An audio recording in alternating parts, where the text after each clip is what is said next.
Welcome back, guys. Ew, no, wait, I can't. I don't know why I'm delete right now. I'm feeling so nervous. Okay. Alright.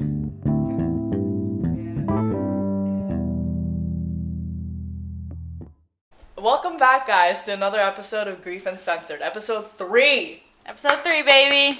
We're here and we're excited. We're talking about part 2, secondary loss today. Yes. We're touching on all the things that we forgot about. Well, not forgot about. We just brushed over a little too fast. And we're going to be going in depth today. Yes. So, I'm Yako. And I'm Julia. And today we're going to be going into less of the physical, tangible secondary losses, more spiritual and more of your mental secondary losses. So some of these might include the loss of all future possibilities, which sounds really intense, and it kind of is. Second, sense of purpose in life, sense of self, sense of identity. You're grieving your old life. You're grieving all the possible of the future, which is what I already said. Loss of sleep, not being able to sleep through the night. Oof, that's a big one. Yeah. Motivation, self-worth, confidence, faith, money issues, just so many things. There's so many things. That's just like the big ones. There's so many unspoken ones that, so many people go through. So hopefully we touch on the big ones and you can relate to some of them. But if you didn't see last episode, definitely go see it first. We talk about friendships and relationships, which is such a big thing, such a big secondary loss. Right. We got a lot of feedback on that, and I feel like it was just needed to be said. And it was relatable for a lot of people, which is really good to hear. Yes, that's the best part. Yeah. But yeah, we just talked about how friends sometimes are not equipped to help you in your grief. And if you can relate to that at all, definitely go check it out. Yeah. But as we get through this episode, we're going to be mentioning a few things about talking to your friends or, just how it's hard to get people to see what you're going through, especially when there's secondary losses like this, because they're unseen. Yeah. So when I'm seeing this person who's going through grief or the loss of your dad, let's say, as a friend, I'm only seeing that. I'm not seeing all these other things we're about to mention or you just had mentioned. So yeah, next episode, we're going to be talking about how to talk to your friends about that, and as a friend, how to support your friend going through that. Yeah, and some things like what not to say, or some of the cliche things that kind of backhandedly kind of hurt your heart without even realizing it. So we'll be talking more about that in the next episode. But yeah, where do you want to start for this one? Okay, let's start with the biggest one, which is the loss of what once was and what will never be. That is a really big one, man. You grieve all these past things and you think hard about everything you ever said to this person. And you think with a lot of the times it's a lot of regret and a lot of guilt. For things that you should have said, things that you said that you shouldn't have. But yeah, and then also just thinking about all these things that you expected them to be a part of in the future and grieving the fact that they won't be is a huge part of the loss. One of the hardest things that I thought about right before my dad passed, was just what if he doesn't see me graduate, or what if he doesn't see me get married or have kids? And I always was he would be such a good grandparent to my kids. But now it's fuck. Yeah. It's hard. Yeah, it is a hard reality to grasp. It is. I honestly do cry about it at least once a week, a good weeping about just solely the fact that she's not going to be here for when I have a family. And that's just a rite of passage as a mother. You get to be a grandmother, and my mom was one of those moms who really was excited about it. She would never pressure me, but she was really excited to be a grandma one day. And it really tears me apart. That's something that I always I believed it was gonna happen, but I also relied on the fact that I was gonna have my mom as a grandma, and nobody can replace that. So I agree. That's something that was ripped away from you, that you're just I know. It's still a reality that I crash into every single time, because I'm holy shit. And I used to always cry watching wedding videos because they're really sweet. But now I cry at another level because I'm what if these people don't have moms too, or like dads too, and they're just like crying because it's like a bittersweet moment. Like we were talking about how every moment of joy is kind of brought back to reality with the reality of them not being here. So I don't know. It's just going to be one of those moments where it's like super bittersweet. It's another scary thought to think about. Like, we don't know what's going to happen in the future. So even things that, like, okay, yeah, probably we're going to have a family, so they're missing out on that. But the things that we don't even know that are going to happen yet, that they're not there for, it just fucking tears me apart, I swear. Yeah. And then also, okay, right after my dad passed, it felt like the world stopped for me, right? And then it was really fucking painful to see, or to go on it, to log in on Instagram, log in on anything, and see everybody else living their normal lives day to day. Like, it really, I don't know why I took it so personally, because it obviously isn't personal, but I was like, you guys, everybody needs to stop and grieve right now. But obviously that's not the reality. Your world stops, but literally nobody else's world stops that wasn't affected. And it's really hard for you to like jump right back into like being a person again, or being like who you were before, and trying to like be living life and enjoying yourself when you're dealing with something so heavy. Yeah. That's a perfect lead into another secondary loss, which is grieving your old self or your past self. Oh, yeah. Like, I used to be so carefree, and I did have anxiety, but just about different things, and it wasn't impacting my life to an extent that it is now. Oh, yeah. But, like, I used to go on these trips by myself. Like, I went abroad, like, 2 summers in a row, alone, like, not scared. I was literally just doing it. And I went again to Spain, I don't know, a couple months ago, and I was so upset at myself because I was like, I used to do this, and I wasn't even alone at that time. I used to do this a bunch of times, and I was never this anxious. Yeah. And just so nervous the whole time for no reason. And like, I was just really getting mad at myself. I was like, when I was 17 years old, I used to do this like it was a damn going to my friend's house, and now it's like me literally flipping out. Like, I'm telling you, I literally could not eat. I know. I was in Spain, and That's I could so not upsetting. eat That is because I was so anxious. Missed opportunity, for real. Like, oof. No, just kidding. Wait, that was... I was grieving my mom, and even though I was supposed to be on a fun trip, like, I cannot push that to the side. And, like, that anxiety slips in all these other places. And, like, I really do feel sad that I'm not that person anymore. Yeah. Like, I wish I was. And that's such a more...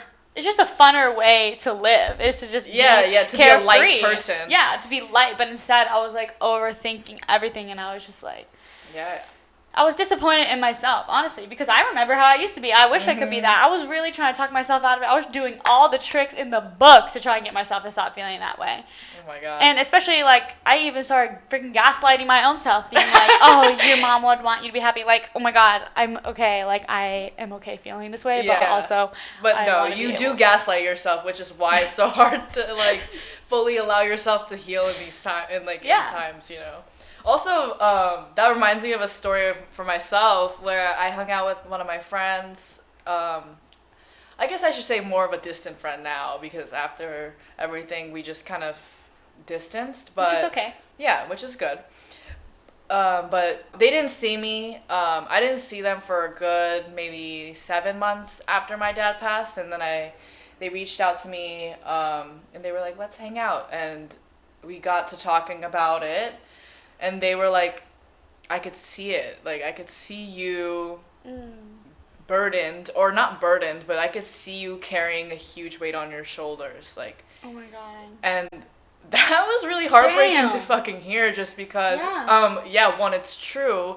And two, like, I don't need you to remind me of the fact that I have this crushing weight on my shoulders. Like, God. It is true, because this person and I used to just, like, just hang out, and we were one of those people that when we were together, we would just go out and drink and like have fun and not really talk about anything that serious besides like whatever superficial things were going on at the surface level. But yeah, the second they saw me, they were kind of just like, yeah, you're not the same as you used to be. Like, oh my God. you just look like I could feel the weight that you're carrying. Uh-huh.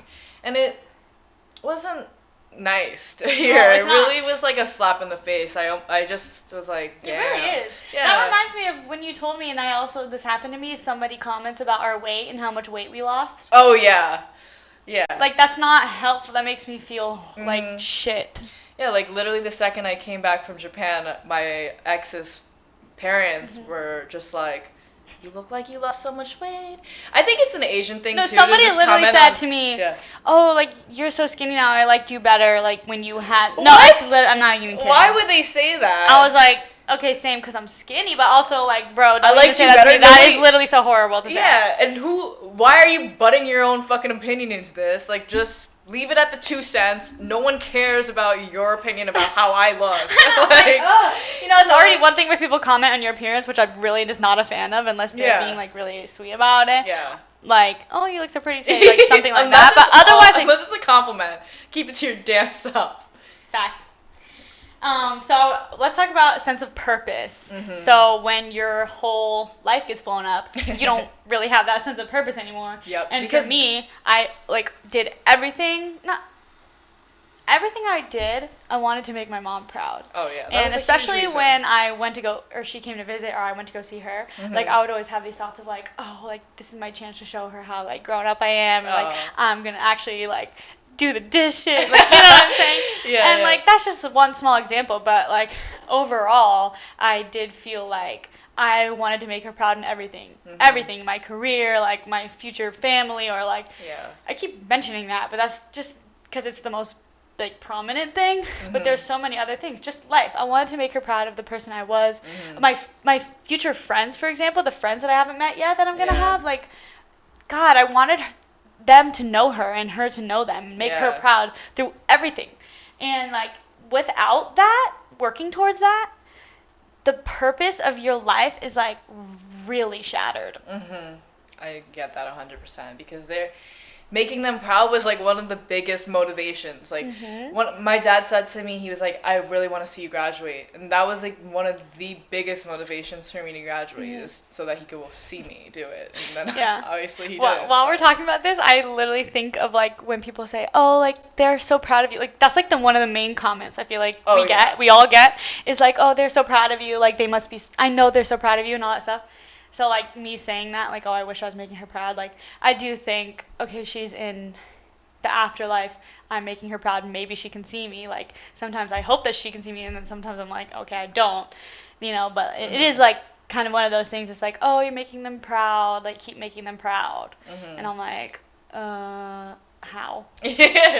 Yeah, it's just, like, I want to make them proud, but I don't know. How are you supposed to make someone proud when they're dead?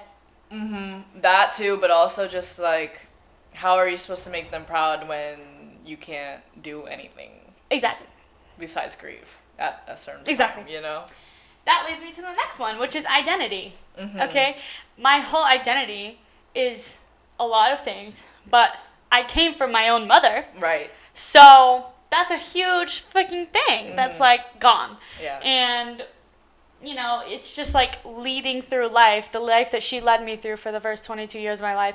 And then now I no longer have that lead. Yeah. And I keep saying, like, my mom is, like, probably one of the only people who knew me better than I know myself. She remembers things that I don't. She saw me grow up every single damn step of the way. She remembers every breakdown. She remembers every happy moment. She remembers every breakup, every friend. Like, things that I kind of brush off. Yeah. She, like, has it in that brain. And I could ask her about anything. But without that identity of myself is really hard to find because I relied on her for that. And even like childhood memories, like I don't have a lot of childhood memories for whatever reason. Like I do, but I have a hard time like remembering them. Yeah. But you can just go ask your mom or ask your dad, like, oh dad, what was I like when I was a kid? Or did I do this or did I do that? Like it's this memories that moms have and parents have that you can't access anymore. Like that's yeah, harsh. Absolutely. My dad was like that because my mom was the one who worked all the time. So my dad was the one who pretty much was there raising us all the time. And he was the one that remembered. Like all dads don't remember your friends' names, but he remembered my friends' names and he remembered their address. If he dropped me off there or picked me up there one time, he'll know where they live. Love it. And he probably still would. Also, I was thinking about identity as a whole the other day, and I realized I was having this existential crisis because I was like, I don't know who I am. I don't know what part of me is like me. Another day, another existential crisis. Yes. I don't know. I was like, I don't know what part of is actually me.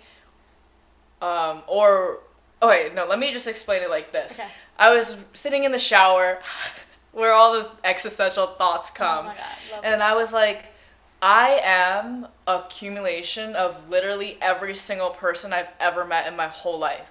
Like, I could point out and be like, this song, this artist, this person put me on to, and now they're one of my favorites. Or I like this food because this person introduced it to me, and now it's a part of my routine. You know, like, Oh my God. everything, like, there is no original thought. Like, everything that you do, everything that you have, everything that you are is all accumulation of all your experiences, all the people that you've encountered. And yeah, obviously our parents are a huge one of I'm a those. spiral right now Yeah. because of that.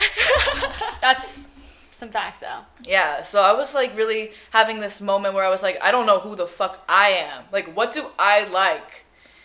But ultimately, everybody's identity is just accumulation of everything ever. So even though that's like really hard to grasp and you almost don't want to believe it because you feel like you're unique and you're yourself, you're also just an accumulation of your experiences in your life and stuff. Exactly. So it's like beautiful, but it's also comforting, really but it's hard also to, it's also very hard to grasp at times too. Yeah. But it's comforting because you're not alone, and just because you don't have that sense of yourself doesn't mean that like you don't have yourself anymore, you know? Totally. Yeah. And like my past self, like I really had way less existential crises like that. Like, damn, like it is kind of sad. Like when I remember even like early grief days mostly, I would be like, I miss like my old friends and my old life where I was just chilling and like enjoying quarantine and like going on hikes and like, you know, just like just doing it. Yeah, like I wasn't like blanketed with this dread all day, every day. Like I miss that. I miss that so much, and I still do. Yeah. And it's really hard in those early days because it's like the past was only a couple weeks ago or a couple months ago, and for now it's like almost a year or a year ago. But like where you had that just the life where you didn't have that on your shoulders. So like it is one of the biggest losses that you have. Right. And for me, I have to say that before my dad passed, it was like 3 years of living in this. I kept saying I felt so idle. Like I was in California and there was nothing that I could do to help my dad in any way, like just besides call him and check up on him. Like I just felt so useless. I was like, what? You know what I mean? Like I just had to live with the fact that his body is slowly getting defeated by cancer, and I'm just here like living every day with there's nothing I could do about it. So it was like so hard to not have that burden every day or think about it every day. So when I think about my past self, I think about pre-diagnosis, pre-college, like Totally. even high school. And then I think about how stupid I was at high school for thinking that I had like really heavy, Oh my God, I think about that too. I'm like, in high school, I was like, oh, I'm depressed and I have anxiety. Girl, you were fine. Yeah, like it was not anything nearly. Not to gaslight my past self, but it gets worse. Yeah, it did for us. But no, thank you for saying that because I think that's the biggest difference between a loss that involves pre-grieving or the potential of it and a sudden loss. Yeah. So thank you for bringing that up. That's definitely really true. It's definitely probably the biggest difference that we have. Yeah, it's. But a lot of people. But also, now your post loss grieving is so much more intense, and it is. It's just much more heavier because you didn't have to like have all that time grieving the possibility of it, and now it's just your reality. Yeah, that's the biggest difference. Yeah. So. I don't know, like, how it is to pre-grieve, and you don't know how it is to not pre-grieve. Yeah, or like to instant, yeah. Should we talk about sleep? Yeah, we can go into sleep a little bit. Oh, man, loss of sleep. Yeah, that is really something. Here's the thing about loss of sleep. Sleep is like a human necessity, and when you do not sleep, this is like treachery now. This is treachery losses because sleep, okay, as a secondary loss, the things that sleep impacts. Oh, yeah. Oh, my God. It Literally could be physical. Else. Literally. It's like, oh, you get headaches now every day because you don't sleep good. And you have a lowered immune system, and also we're in a pandemic, so great, that fucking sucks. Then you literally have digestive issues and loss of appetite. Like, are you kidding me, you guys? Like, this is why grief is so fucking shitty. It adds all these other things. Also, when you do sleep, sometimes you get these terrible nightmares. Nightmares! Oh my God. So when I'm awake, I'm in this reality where my mom's dead. And then when I'm asleep, oh, my mom's also dead, and then I'm reliving the trauma. So, like, wow, this is great. Yeah, so... But sometimes go. there's good dreams. Sometimes there's good dreams. And we will have an episode about dreams. I did have a good dream, but also I did have this period of time where I was just having fucking repeated nightmares of my dad getting brutally murdered. It was really as unsettling as it sounds because I was reliving this trauma in my dreams. Yeah. I think this happened pretty much right after I stopped smoking weed because weed takes you out of going into REM sleep, which is where you need to be to like dream. So right after that transition, I was having these very vivid nightmares. And these nightmares were just horrendous, reliving this thing. And it was always, there was a lot of themes like not being able to save him and my guilt for that. So that's sleep for you. Like your brain is like trying to process the trauma while you sleep. So then when you wake up, you're still dreading life. So... Yeah, not looking forward to the dream episode because then I have to revisit all the nightmares I have. Yeah, but I do want to go into a whole dream episode because there are dreams. There are I've talked to a lot of different people who've like lost people, especially we were a part of this group from San Diego State called Living with Loss. And in that group I asked people, I was like, did any of you guys have like these vivid dreams where you felt like they were actually there? Like some people in these dreams, like they hug them, they touch them, they have like a conversation with them. And it is unlike any other dream where it's just a dream. You literally feel like their presence is there. And you wake up remembering the whole dream. You wake up remembering that you touch their skin. Like, I don't know. If you guys have ever had this experience too, like, let me know because I'm curious. Yeah, I would love to hear. Yeah. So just let's finish them off. Just some of the random other things. Okay. So motivation, I think we touched on that a little bit. When you're depressed, you have no motivation. You don't like. I used to work out literally every day. I swear, I had like a really good workout schedule. No, don't even want to get out of bed. Do not even want to get out of bed. Self-worth, confidence. Confidence. Yeah. I feel like I used to feel like I could take over the world. Like I was so ready to step in my career. Oh my God, I was so ready. I was like, I studied public relations and journalism. I was like, had a great career ahead of me. I was like, I'm going to climb that corporate ladder. Like, damn, break the glass ceiling, like all that stuff. Yeah, no, that is all thrown out the window. Literally, goodbye to all that. A big one, faith. I think maybe me and you don't relate or don't particularly relate to this one. Yeah. But I've heard a lot of stories about how you were just asking yourself, like, if God is so gracious, God's real, why would he let this happen to me when I had such a great life ahead of me and now all of that feels obliterated and you also took away my person? You know, I think that also leads into some of the damaging things people can say, like, oh, they're in a better place, aka heaven. Like, okay, if you don't believe in heaven, like, that is not a comforting thing.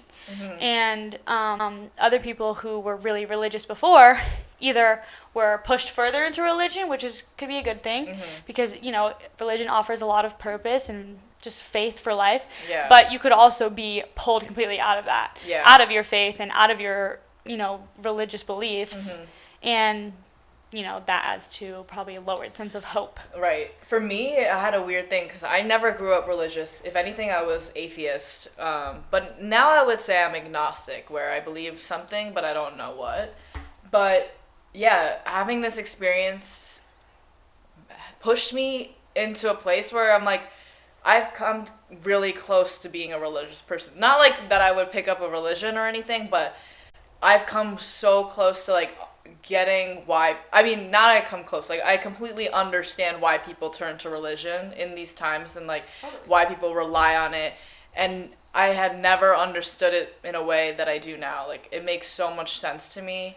I mean, I guess it's like common sense, but I don't know, it just made me understand it on another level. Totally, of course I understand it. I don't know, maybe we can do another episode about religion, because I was never really that religious. Yeah. So. I don't know. I was, but at a certain point, I was definitely being pulled away from it even before all of this happened, so... Yeah. Which is common, just because we live in, like, a very progressive state, and... Yeah. But definitely has to be acknowledged that, some people find their faith from this, and then other people have the exact opposite. Right. So that's another secondary loss. You have this belief system, and then something horrible, tragedy happens, and you're just like... okay, I don't know, I'm not sure about all this, and you start questioning and snowballing all these other things. Yeah. Yeah. I think we hit all the points. I think so. Yeah. All right, well, I just want to say, it sounds corny, but people always say, like, you see those things on Instagram, it's like, oh, be kind to everyone, you don't know what people are going through. Yeah. And I was, like, having this thought the other day, which was pretty much that, except less... Pinteresty. But it's true, like, especially with COVID now, there's so many people just walking about, in the same Target as you, in the same checkout line as you, just trying to get through the day or even the hour. And there's so many people. Oh, yeah. And there's also way too little people recognizing that about the people around them. Because, of course, you're not, like, thinking about all the pain of everyone else. Like, who does that? But also, on the other hand, you should be able to empathize with people that you are friends with and that you're directly, like, integrated with, I would say. So, like, empathy is really, really important nowadays, guys. Empathy. Yeah, I It agree. is damn a pandemic. We need to be better at empathy. And I hope that our next episode really impacts that. Hopefully, our next episode we'll be talking, like, as we said earlier, about how you can be there for your friends who need your support and things that you should and shouldn't say. And that all ties into being empathetic, being able to be someone that they can rely on without feeling like a burden. Oh, yeah, I was, like, making a joke the other day. I was like, when people find...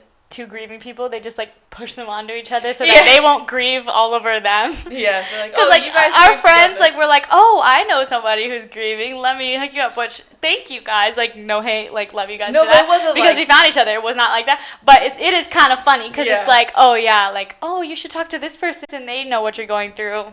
Like, yeah, but also it is, like, it is different because someone who's grieving saying it's going to get better is different from someone who has never been through that saying it's going to get better, because that shit is a slap in the face from someone who hasn't... I get what they're trying to do, but it just doesn't... It really doesn't come across the same way as someone who's been through that experience. So, like, obviously... I don't think their intention was, like, to push us, obviously, but no, it really was good for us because now we have a podcast. Yay, you're welcome. But, yeah. All right, I'm so excited for next episode. Yeah. Thank you guys for tuning in again, and we'll see you next time. Bye, guys. Bye.